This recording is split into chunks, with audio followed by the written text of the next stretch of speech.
गंगा जी के तीर पर खड़े हुए हैं और आज केवट को आवाज लगाई है, माँ की नाव केवट वाला,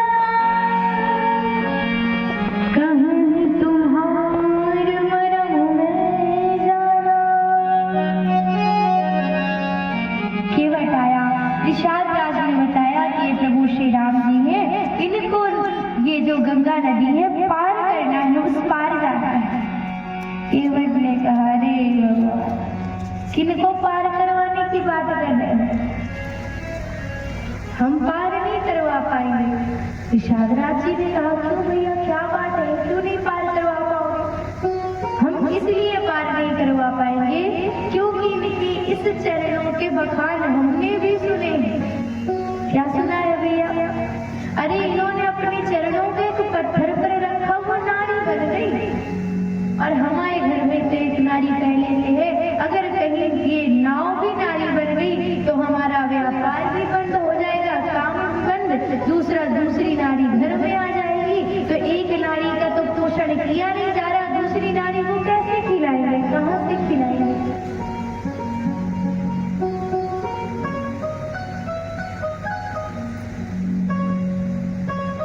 तो निषाद राज जी ने कहा, नहीं, ऐसा नहीं है। तो केवट ने कहा कि देखिए भैया, अगर ऐसी बात है तो मेरे पास एक उपाय है। क्या उपाय है? अगर नाथ चरणों को धुलवा ले तो मैं पार करवा दूंगा।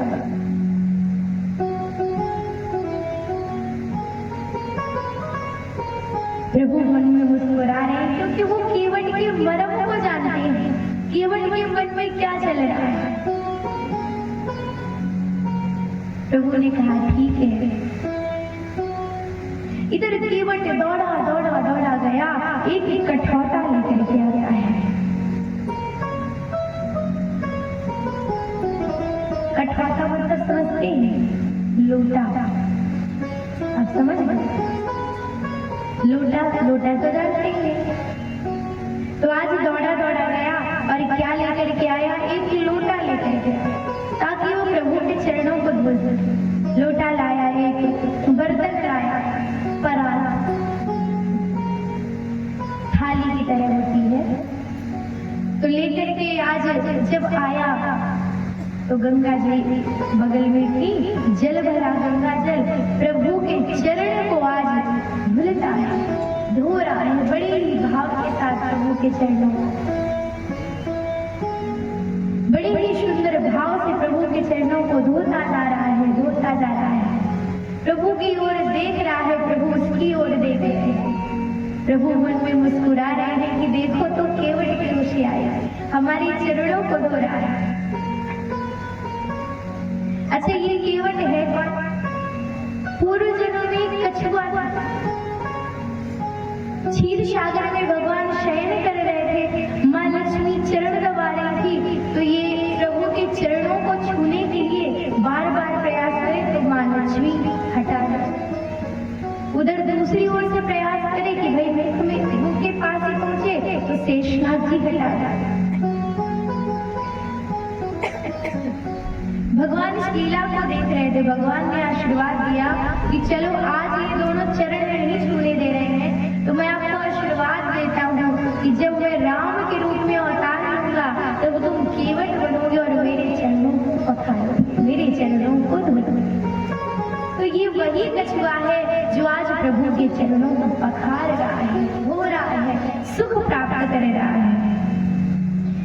पद पखार जल पान करे, आप सहित परिवार, भीतर पार करी प्रभु पुनि, मुदित गयो ले पार।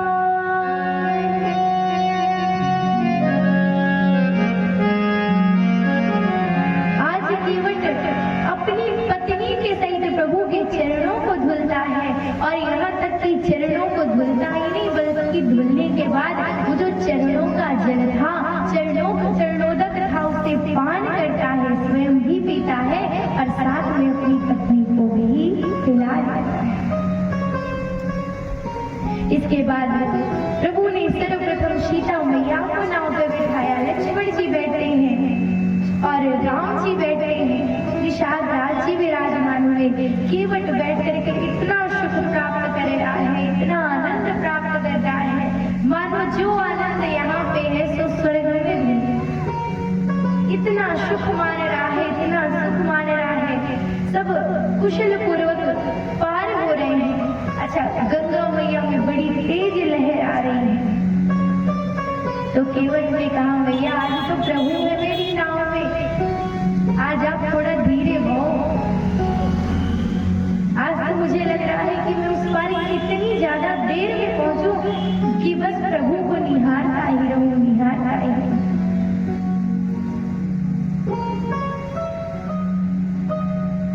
केवट प्रभु को पार ले जा रहा है। हो मेरी नैया में लक्ष्मण राम, गंगा मैया से कह रहा है। मन का भाव बड़ा ही सुंदर है। हो मेरी नैया में लक्ष्मण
समझते हैं दंडवत प्रणाम, पूरा लेट प्रणाम।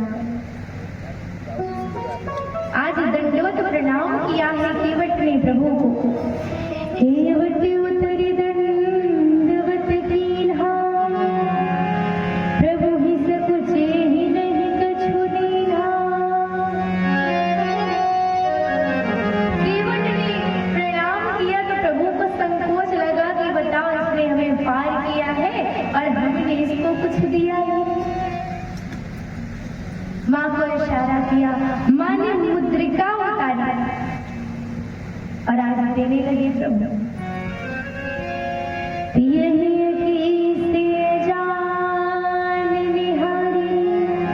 मुनि मुद्रे मन मुदित उदारी, कहूँ कृपाल ले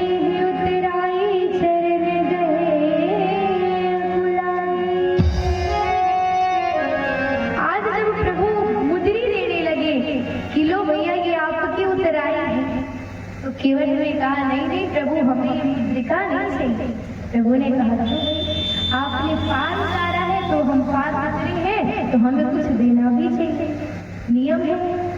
तो केवट ने कहा नहीं प्रभु हमें उतराई नहीं चाहिए, तो भाई कुछ तो लेना पड़ेगा, क्या लोगे तुम? तो केवट कहता है महाराज जिस प्रकार आज आप आए हो तो हमने पार उतारा है, कल को जब हम आएंगे तो हमको मत भूलना, क्योंकि आपका और हमारा काम एक ही है। प्रभु कैसे एक है भाई? अगर कोई धोबी हो तो अगले धोबी से धुलाई नहीं लेता है। कोई पंडित जी हो अगले दूसरे पंडित जी के घर पूजा करवाने जाए तो पंडिताई का रुपया नहीं लेते, दक्षिणा नहीं लेते। अब केवट भाई केवट से केवटाई कैसे ले? अच्छा भगवान तो केवट नहीं है, केवट तो वो है भगवान केवट है। कहाँ के केवट है? बहुत सारे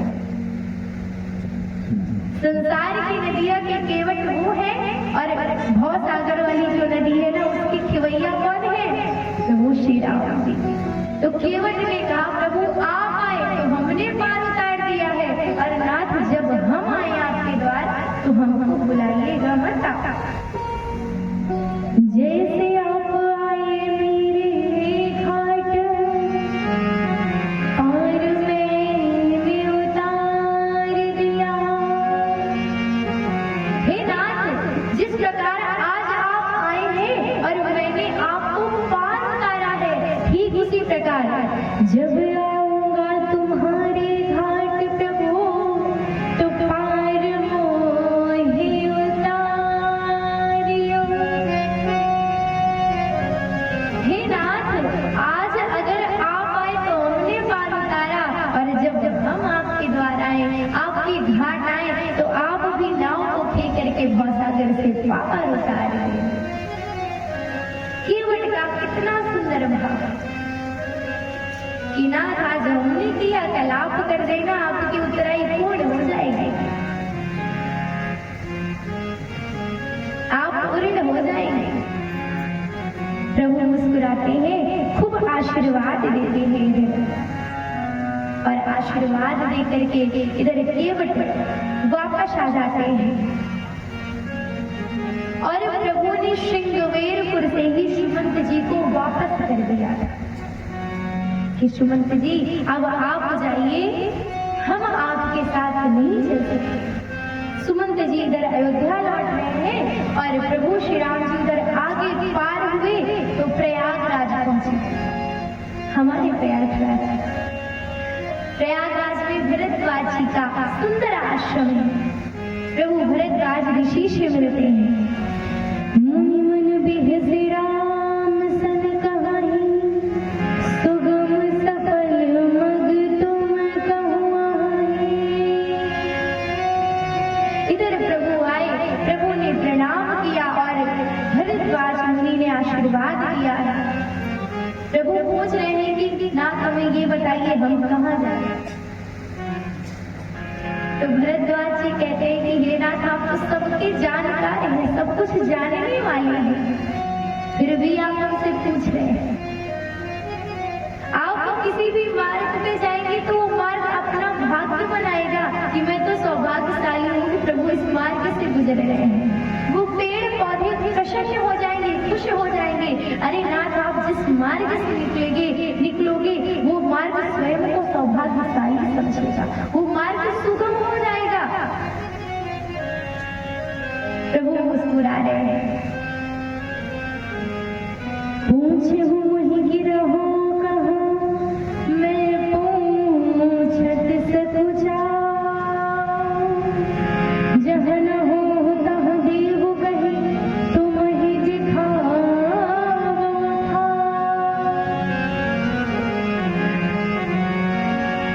वाल्मीकि जी ने कहा कि भाई अगर आप पूछ ही रहे हैं तो चलिए ठीक है, अब बता ही देते हैं। आप नर लीला कर रहे हैं तो हम भी साथ दे देते हैं।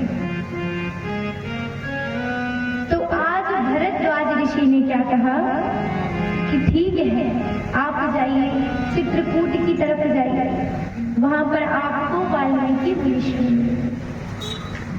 प्रभु ने कहा ठीक है। अच्छा, अब चित्रकूट जाते समय जमुना मैया पड़ती है बीच में।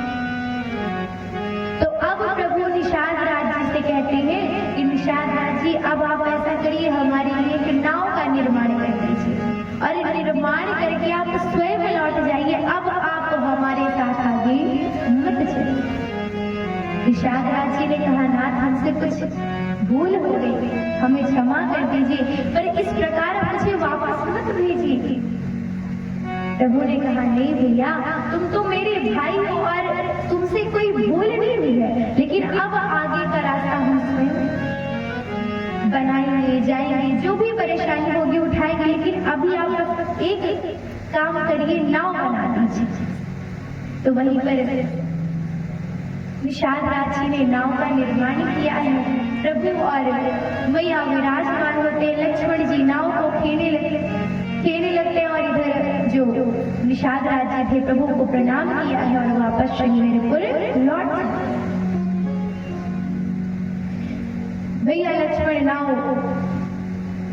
चलाते चलाते चलाते पार हुए हैं तीनों लोग, भैया लक्ष्मण जी, राम जी और भैया जानकी जी, सब उस पार पहुंचे तो चित्रकूट में वाल्मीकि मुनीश्वर से भेंट होती है। प्रणाम किया है, पूछा है कि ये बताइए हम कहाँ हैं। कि वाल्मीकि जी, उनका भी जीवन बड़ा अटपटा है। पहले चोरी करते थे, डकैती करते थे, सबको परेशान करते थे, लेकिन एक दिन ऋषि मुनियों का संग प्राप्त हो गया तो उनका कल्याण हो गया। उल्टा नाम जपत जग जाना, वाल्मीकि भय ब्रह्म समाना। इतने बुरे कर्म किए थे कि प्रभु का नाम ही नहीं निकल रहा था कि राम नाम निकल जाए। क्या जपा इन्होंने? मरा मरा मरा मरा, और मरा मरा जपते जपते जपते वाल्मीकि भय ब्रह्म समाना। प्रभु की कृपा से इतने ज्ञान की प्राप्ति हुई, इतने ज्ञान की प्राप्ति हुई कि रामचरितमानस की रचना तो बाद में हुई। देखिए, प्रभु श्री राम के जन्म के पहले ही वाल्मीकि रामायण लिखी गई।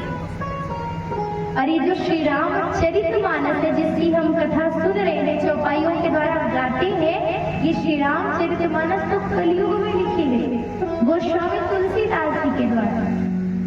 और वाल्मीकि रामायण प्रभु आए भी नहीं थे धराधाम में तब लिख गई थी।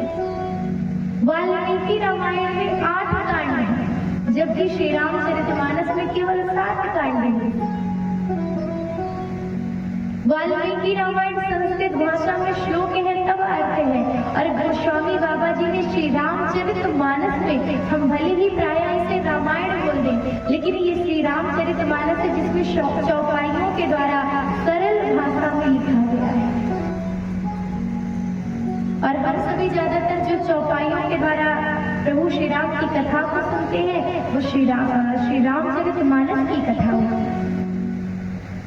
तो आज वाल्मीकि जी ने उपदेश किया है कि आप लोग चित्रकूट में ही निवास करें। चित्रकूट गिरि करहु निवासो, तब तुम्हारे सब विदेश पाश। प्रभु आप चित्रकूट में निवास करें। ऋषियों को भेजा है, ऋषि मुनियों ने सुंदर कुटी का निर्माण किया है, क्योंकि पहले कुश की ही कुटी बनाई जाती थी, उसकी कुटी का निर्माण किया। सुंदर बगल में सरोवर है, प्रभु श्री राम जी, लक्ष्मण जी और माँ जानकी जी वहां पर रहने लगे। अच्छा, इधर जब आज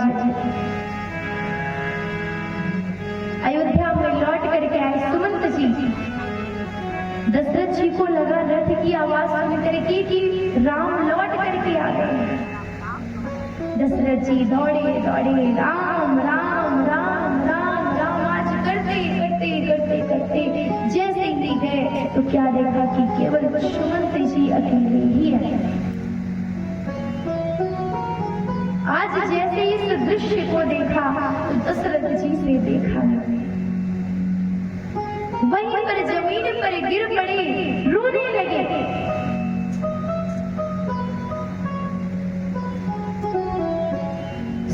जी ने उठाया। मैया कौशल्या आती है। कैकेयी भी आई तो दशरथ जी ने कहा, हो गया तुम्हारे मन का, मेरे प्राणों को मुझसे दूर कर दिया, अब तो मेरा देह बस बचा है, वो भी ज्यादा देर के लिए। इधर कौशल्या मैया कक्ष में लेके गई। महाराज दशरथ भूमि पर पड़े हुए हैं, रुदन कर रहे हैं, रो रहे हैं, राम राम राम रट और अपने उस कर्म को याद कर रहे हैं कि जब श्रवण अपने अंत माता पिता को तीर्थ करवा रहे थे तो किस प्रकार से जब वो नदी में जल भरने के लिए गए तो महाराज दशरथ से अनजाने में एक भूल हो गई। उन्होंने समझा कि कोई पशु है जो जल के पास खलखल कर रहा है, तो उसे समझ करके उन्होंने वृक्ष के पीछे से तीर मारा है। वो तीर आज श्रवण को लगा।